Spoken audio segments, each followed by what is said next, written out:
മൂകാംബികയുടെ എൻട്രൻസിലേക്ക് കടന്നിരിക്കുകയാണ്. നമ്മൾ സാധാരണ ഒരുപാട് റീൽസിൽ അല്ലെങ്കിൽ നമ്മൾ സാധാരണ വരുമ്പോൾ തന്നെ ഈ ഒരു ഗേറ്റ്, ഈ ഒരു എൻട്രൻസ് കാണുമ്പോൾ തന്നെ ഒരു പ്രത്യേക അനുഭൂതിയാണ്.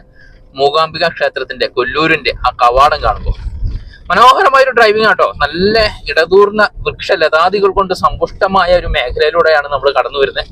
കണ്ടോ, ശ്രീ മൂകാംബിക ടെമ്പിൾ കൊല്ലൂർ, അതിന്റെ ഒരു എൻട്രൻസും ബോർഡും ഒക്കെ കാണാം. ഇതിലെ ഇങ്ങനെ കടന്നങ്ങോട്ട് വരുമ്പോൾ ഒരു പ്രത്യേക വൈബാണ് സുഹൃത്തുക്കളെ. അത് പറഞ്ഞറിയിക്കാൻ കഴിയില്ല, നിങ്ങൾ വരിക തന്നെ വേണം.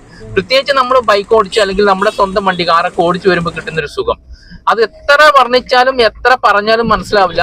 അത് അനുഭവിക്കുക തന്നെ വേണം എന്നുള്ളതാണ്. എന്നാലേ അത് എന്റെ ഒരു അനുഭൂതി മനസ്സിലാവുള്ളൂ.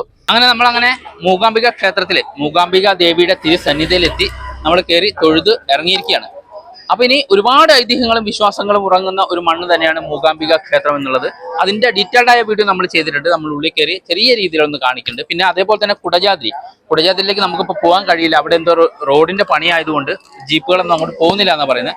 അതുകൊണ്ട് നമ്മൾ കഴിഞ്ഞ പ്രാവശ്യം കുടജാദ്രിയിലേക്ക് പോയ ജീപ്പ് ട്രക്കിങ്, അതായത് ഓഫ് റോഡ് ട്രക്കിംഗ് ഒക്കെ നമ്മൾ ഇതിൽ ഉൾപ്പെടുത്തിയിട്ടുണ്ട്. നമ്മൾ ഇതിന്റെ ലിങ്കിൽ ഉൾപ്പെടുത്തിയിട്ടുണ്ട്. അപ്പൊ നിങ്ങളൊന്ന് കണ്ടു നോക്കാം. ബാക്കി നമുക്കൊന്ന് കയറി നോക്കാം. നമ്മൾ ക്ഷേത്രത്തിൽ എത്തുന്ന വെള്ളിയാഴ്ചയാണ്. വെള്ളിയാഴ്ച ദേവിയുടെ വിശേഷാൽ പൂജകളൊക്കെ ഉള്ള ദിവസം ആയതുകൊണ്ട് തന്നെ നല്ല ഭക്തജന പ്രവാഹമാണ്.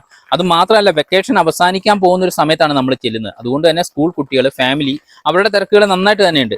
എങ്കിലും നമ്മൾ വളരെ ക്ഷമയോടുകൂടി ഏകദേശം ഒരു മണിക്കൂർ കൂടുതൽ ക്യൂ നിന്നിട്ടാണ് നമ്മൾ ദേവീനെ കണ്ടത്, ദർശിച്ചത്, തൊഴുതതൊക്കെ. അപ്പോൾ തൊഴുത് നമ്മൾ 2 പ്രാവശ്യം തൊഴുതു. പിറ്റേ ദിവസം രാവിലെയും വൈകുന്നേരം ഒക്കെ നമുക്ക് തൊഴാൻ പറ്റി. നല്ല തിരക്കാണെങ്കിൽ പോലും ഏറ്റവും കൂടുതൽ മലയാളികളാണ് ഇവിടെ എത്തിയിരിക്കുന്നത്. കേരളത്തിന്റെ വിവിധ ഭാഗത്തു നിന്നുള്ള പല ആളുകളാണ് എത്തിയിട്ടുള്ളത്. അവരോടൊക്കെ നമ്മൾ സംസാരിച്ചു, പരിചയപ്പെട്ടു. അപ്പോൾ എല്ലാവരും തന്നെ മലയാളികളാണ് ഭൂരിഭാഗവും.